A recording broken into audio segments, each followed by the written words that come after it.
Hello lovely people, if you didn't see my last short, I am making Elizabeth Swans Dress from Pirates of the Caribbean. Today I am continuing to make the mock-up.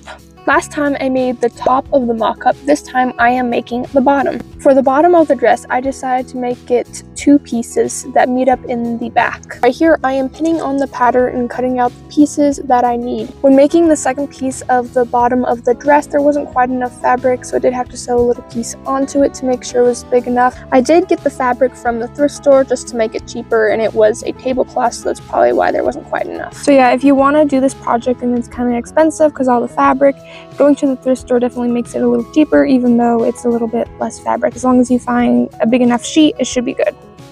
Next, I took the 2 bottom pieces and sewed them together where they meet up in the back of the dress. As demonstrated here, this is what it looks like when I have put it together, and that's how it will lay once it's complete. After I demonstrated this and made sure it was looking right, I then pinned the bottom pieces to the top pieces to make it a full dress. And then of course I sewed it together. The sewing machine definitely makes this project go a lot faster. And here is put together, almost complete for this mock-up anyway. Here's what it looks like in the front, and here's what it looks like in the back. Then of course I had to try it on to make sure it all looked good on. Next is the last piece of the dress, which is the white piece in the front of the center.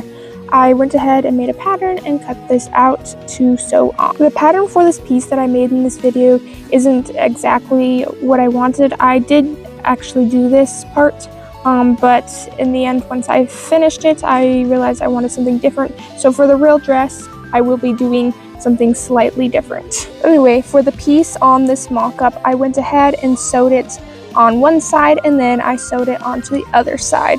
The first time I sewed it on, I actually sewed it on the wrong side of the fabric, so I did have to rip out all the stitches and do it again. Because I did have to rip out all those stitches, I was in a rush and kind of sewed on the final thing a little bit crooked, but that's okay since this is just the mock-up, and this is how it turned out.